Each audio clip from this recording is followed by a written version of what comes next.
All right, it's time to finish gathering your story as assets strong. Welcome to day 3 of the Kidlit Story Kickoff. So far, you have figured out what kind of a good story idea you're going to write about, and you have built out your character who's going to star in your story. Now it's time to complete the rest of that story arc, including the setting where the story will take place, as well as the main goal or focus or the reason why we are here as the readers and why we should care.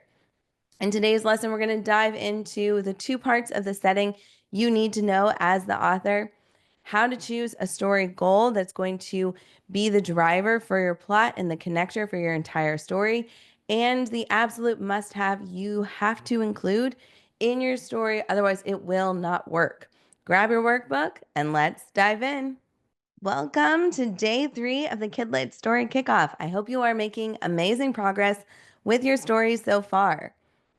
So, like we've been talking about all week, we are thinking polish as we are building out our stories.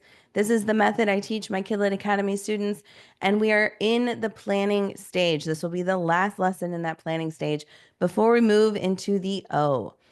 As a reminder, my name is Brooke Van Sickle, and I'm an award-winning author and publisher myself, as well as the best-selling author of Picture Book Perfection, How to Write a Book That Sells. So I've implemented these exact steps to become an award-winning author and to teach all of the authors who I've worked with inside Journey to Kidlit and inside Kidlit Academy. So I know that it's going to work for you.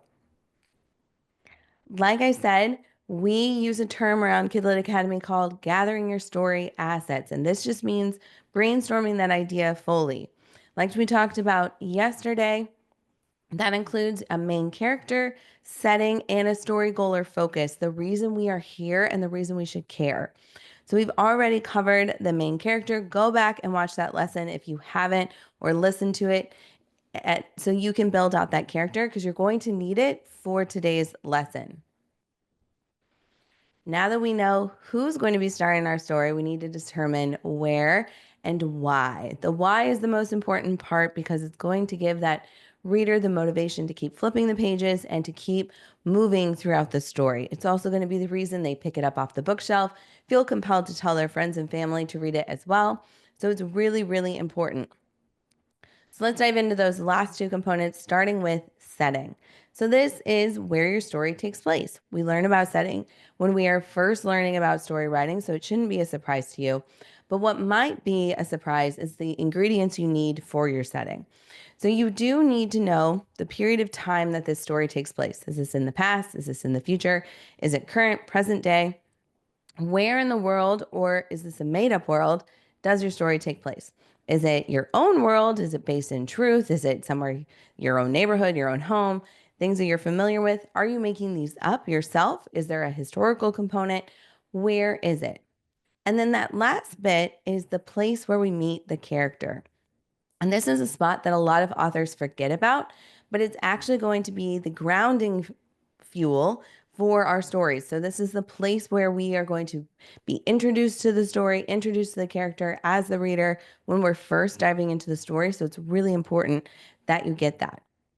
So I have a visual here of someone floating in the middle of nowhere. They just jumped out of a plane. And the purpose of this is to give you a sense of how the reader feels when they dive into a story that hasn't given them a location, hasn't made it clear what this setting is. It feels like you are floating above the words and above the page. And until you're able to firmly plant those feet in the story, you're not able to get settled into what is being told to you. And the longer you spend floating, the longer it takes for you to get invested in the story. So we want to avoid that. We instead want to take our readers' feet and plant them firmly in the ground in our story. Go back to that video camera example that I had yesterday and plant your video camera where it needs to be. So if we are the first person, where are we at? Are we in our room? Are we in the lunchroom? Are we at a park? Are we outside? Where are we? If this is third person, we are walking right beside them. We are laying in their bed. We are sitting on the sofa. We are at the kitchen table. Where are we? And you don't have to do this in a telling way, but you just have to be aware of your surroundings. And depending on the category you chose from the first day, will really determine how much detail goes into this information.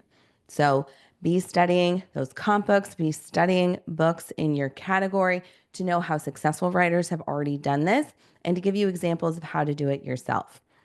But that's the first step of our gathering the story assets phase for today. We already have our character, but now we need to decide where are they going to be placed? Where in the story world?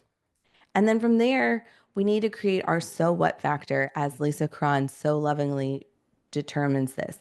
And that is your story goal or focus, the purpose, the reason we are here. And there are two types of goals. And I know that when I am talking to a lot of my children's book authors, the internal goal comes up a lot, and a lot of us think of that first when we're coming up with an idea, but we also need to have that external goal. So I'm going to talk to you about what each of these are and how you can apply them to your story idea. Starting with that internal goal. So this is a feeling, it's internal, it's inside of us, and it's going to be told through the characters' thoughts and how they feel. It's where their story growth is going to come from, which is important because our characters should change throughout our story. But it's not enough to keep the readers going because it's all internal. I want you to imagine you're talking about a picture book, which is a very visual product. And we are just going to be seeing pictures of brains the entire time because we have so many internal thoughts. We don't want a whole book full of brains. We need to see variations in our illustrations. And that's where this external goal comes in. This is outside the character, the purpose of the story, the driver. It's what we're going to use to build plot when we dive into that in detail tomorrow. So you have to have this. There's lots of different examples that you can pull from different successful stories, but to give you an idea of an external goal, this could be overcoming fear of the dark, rescuing the princess, slaying the dragon. If you're a box of crayons and you want to quit your job, adopting a pet, getting a new pet, going to a birthday party, having a birthday party, making a new friend. It's something that is happening outside of the character and it is measurable and trackable. So as a reader, we can follow along with the story and know how close or far we are from achieving the goal that the characters set out for us. If you do not have this, you do not have a story. So you have to make sure to have both of these included. Have that story, character growth, but have that trackable item, the thing that we are going towards as your external driver. So I have some examples to help explain this better to you and from all different types of categories of children's books. Starting with Remarkably You by Pat Miller. So this came out from Harper in 2019. And this is a second story, second point of view book. It takes place in present day United States. The external goal is to change the world. So as the reader, your goal is to change the world, but the problem is you don't know how to do it.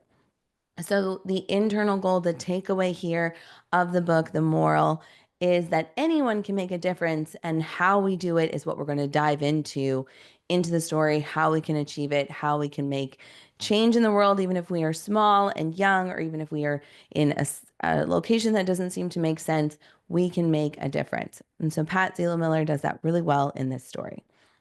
I wanted to use that example, especially if you have more of an internal mission and internal goal for your character, like kindness, self-confidence, overcoming fear, something like that. You still have to have an external goal. So be thinking about what that would be.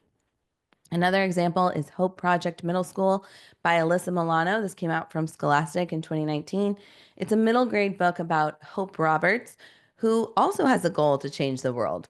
But the problem is she's just a regular girl in middle school. So how do you make a difference? And the theme is that anyone can make a difference, much like Pat Miller's book, but told in a very different way because this is from a main character's point of view versus the reader as the main character. So two very similar ideas, two very different ways to execute on those ideas. And then our last example here is Only Mostly Devastated by Sophie Gonzalez that came out from Wednesday Books in 2020. It's about Ollie, whose goal is to meet his Prince Charming, which is, fall in love, have that true love experience. But the problem is when Will stops texting him when summer ends, he begins to wonder if he can ever trust and fall in love again. So the category is romance here. We're going to dive into a classic romance trope with very different characters and going through a very unique situation that is specifically pulled from this unique setting and this unique character that you're building. So that's why it's so important to be thinking very specifically about your character and your setting. That's your secret sauce to making this story stand out and to making it feel fresh and unique in today's market. If you have the workbook, there is the story assets checklist that you're going to want to dive into today after today's lesson to make sure that you have all of the components to start writing in that first draft and start drafting out your plot, which is what we're going to talk about in the coming lessons. So your next steps are to decide where in the world, what setting is your story going to take place? Is this the real world? Is it magical, present day, or a different time period? When and where will we meet this character? Where are they located? Try to avoid cliches like just waking up in the morning or if it's raining outside, a dark and stormy night. Try to avoid those. And then think about why. Why this specific moment, this specific character? I like to think about books as a peek inside this window. So, why are we peeking in on this character at this specific moment in time in this specific location? And why does it matter to the reader? Why do we care? Really be thinking about that. And you're going to answer that within today's workshop. All right. So this will conclude the planning stage of our polish method. The next step will be to outline your story. So see me in the next video, see me in the next lesson to begin diving into plot. If you enjoyed this episode, hit the like button and subscribe to get all the content inside our special 5-day writing challenge.